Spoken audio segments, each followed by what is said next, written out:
ancestralidade, resistência, cultura viva, conexão com a terra, espiritualidade, diversidade, saberes milenares, proteção ambiental, memória, identidade, união, luta por direitos, dignidade. tradição e futuro. Te damos as boas-vindas ao nosso podcast, um espaço para amplificar vozes e compartilhar histórias. Esse é um episódio único e muito especial. Hoje vamos conversar sobre o acampamento Terra Livre, realizado em Salvador, Bahia, em 2024, um marco de resistência e do protagonismo indígena. Prepare-se para ouvir sobre lutas, sonhos e conexões ancestrais que moldam o nosso passado, presente e futuro.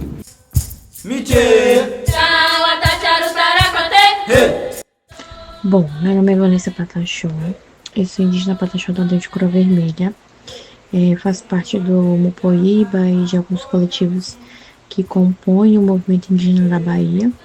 Esse ano nós tivemos o 6º acampamento Terra Livre, Bahia, onde a gente reúne mais de 26 povos indígenas do nosso estado.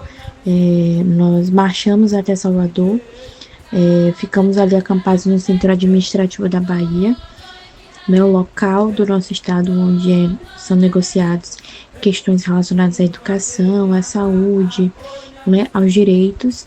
Então o ATL Bahia ele vem firmando esse compromisso do movimento indígena com o Estado, né, desse diálogo com o Estado, porque muitas das vezes nos foi dito que se a gente quer direito, se a gente quer as mudanças, tem que existir essa aproximação. Então, quando o Estado não faz essa aproximação com as comunidades, o movimento indígena ele se articula para estar aqui na capital, justamente para melhorar essa articulação.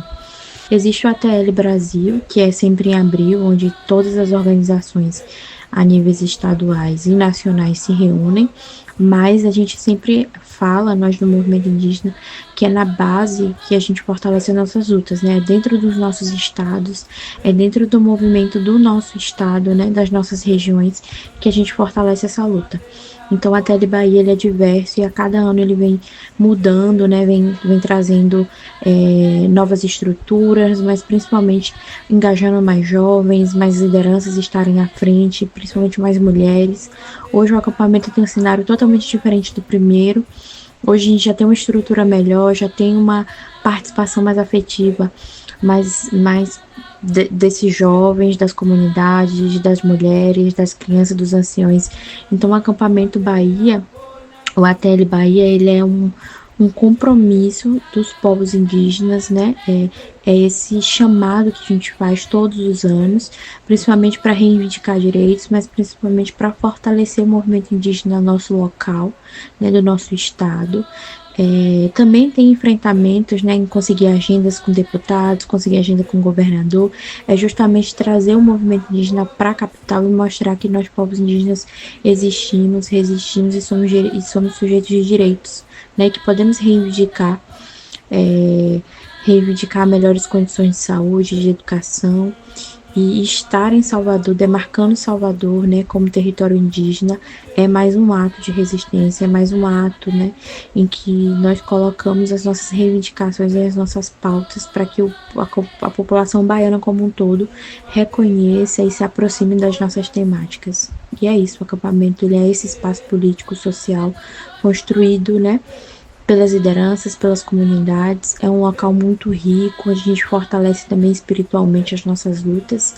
E é isso, espero que vocês tenham gostado e participem e se empoderem, acreditem no movimento e ajudem também a divulgar, a conhecer esse espaço que é tão rico e poderoso.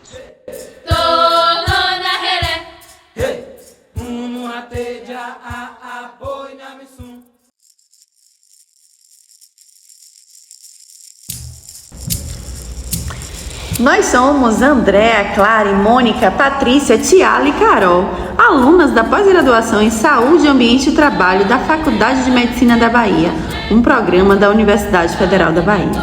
Esse podcast surgiu a partir de uma proposta pra lá de desafiadora, né, meninas?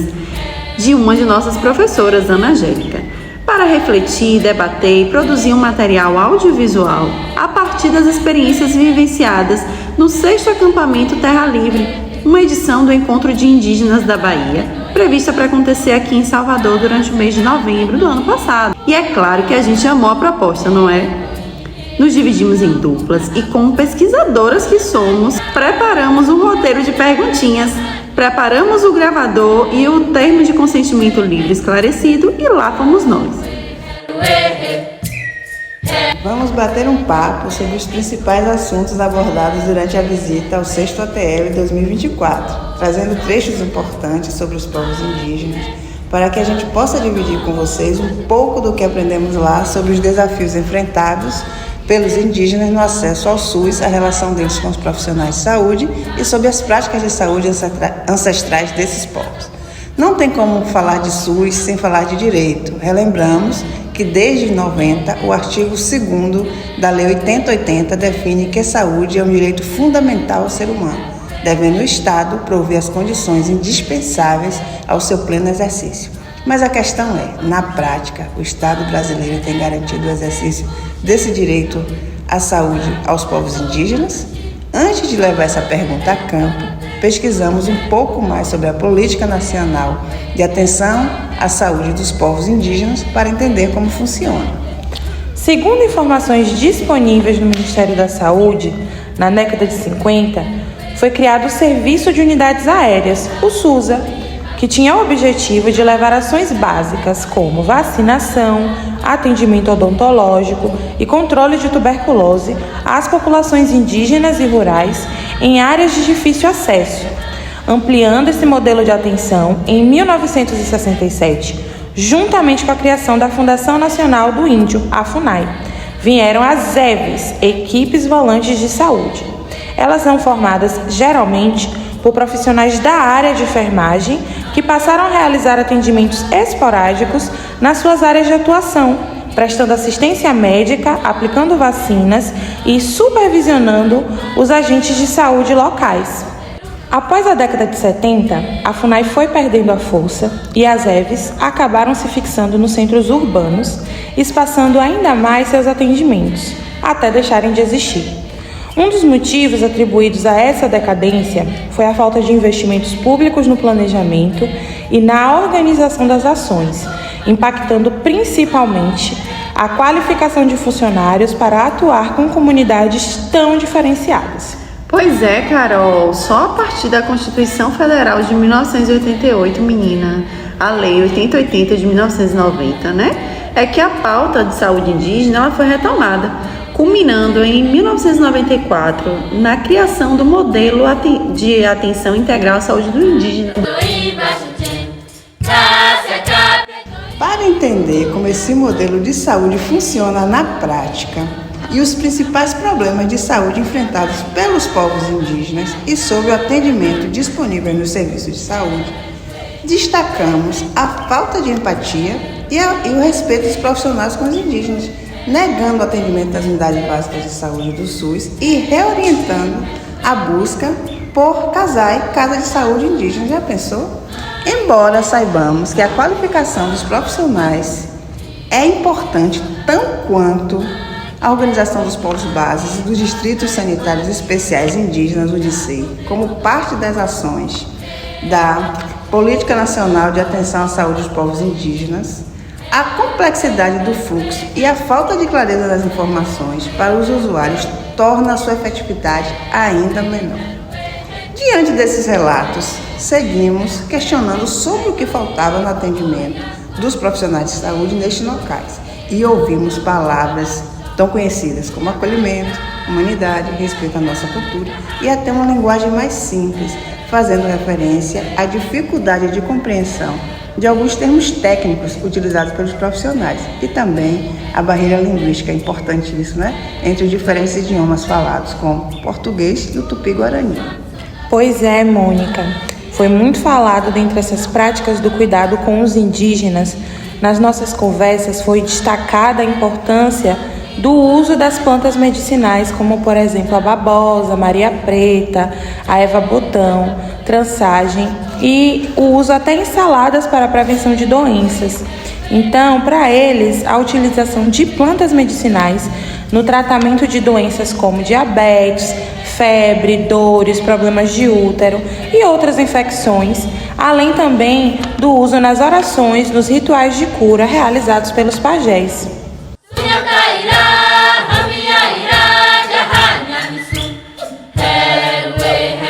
As falas de Turó e Ney, que foram representações da comunidade que a gente entrevistou, evidenciam a riqueza desse conhecimento tradicional sobre o uso dessas plantas medicinais para a saúde e bem-estar da comunidade. Pois é, e isso está diretamente ligado ao trabalho nas comunidades. Eles relatam que o trabalho é ligado à agricultura, à terra, que esse trabalho indígena respeita o ambiente e mantém a cultura. E é por isso que ele é um trabalho satisfatório, mais digno do que o trabalho realizado fora do território, que só existia por uma questão de sobrevivência devido à falta de estrutura e oportunidades dentro dos próprios territórios. Uma das lideranças aborda inclusive o protagonismo das associações, relacionadas ao artesanato. Isso refere porque eles ensinam técnicas e tradições que estão por trás das práticas artesanais. O trabalho das associações alia a medicina tradicional ao artesanato e demonstra a importância da preservação e valorização da cultura indígena.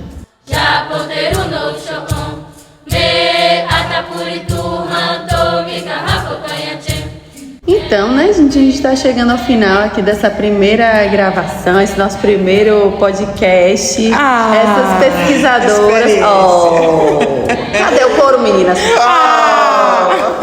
Então, essas pesquisadoras que estão aí adentrando nesse mundo também da pesquisa qualitativa, de entender que para conversar, para falar sobre uma determinada comunidade, sobre um determinado povo, sobre um território, sobre uma determinada população, seja ela qual for, a gente precisa ir a campo, gente?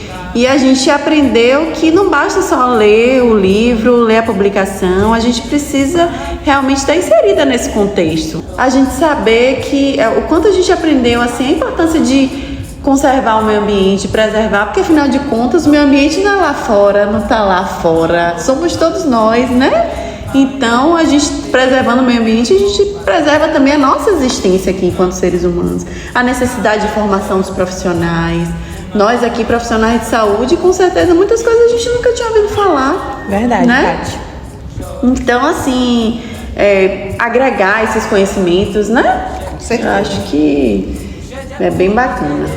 E parafraseando, minha amiga Carol Conká, o Sexto ATL é um espaço de encruzilhada, onde diferentes etnias e lutas se encontram e transformam o futuro. E como a gente viu no podcast anterior, os diferentes tornam-se um. Que ambiente super enriquecedor, viu? Valeu essa experiência. Concordo demais, gente.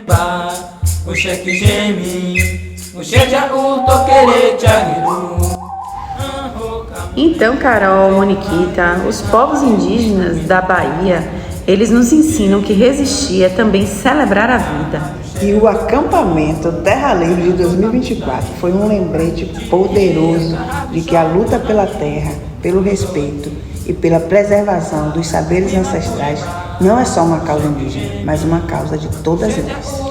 Nós precisamos honrar os nossos povos, os escutando, aprendendo e agindo. Parte de nós também, enquanto fazedoras das ciências, dar valor, vez e voz aos povos que têm sido silenciados. Além disso, tornar nossas pesquisas e projetos relevantes para pôr e com os povos e comunidades tradicionais na luta contra o apagamento de suas existências. Respeitando e perpetuando seus saberes, seus modos de vida e produção de conhecimento ancestral.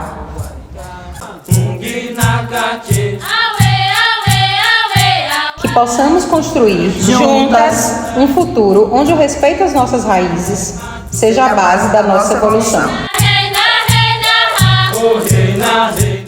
Repensar o passado é necessário para um futuro melhor poder viver. Tantas coisas erradas foram feitas, destruídas sem pensar no amanhã.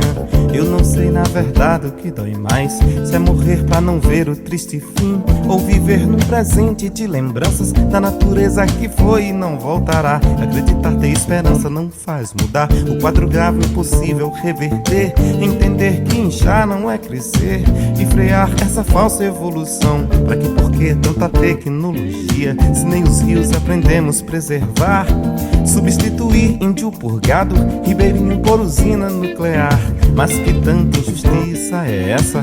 Que inversão de valores também. O ser humano não tem mais valor, e o meio ambiente que valor tem? Moeda de troca funcionaria com a natureza que dá, mas tem que receber. A indústria sorrida, utopia, e o homem chorando humilhado vai sofrer. Vai morrer com os peixes, afogar o rio,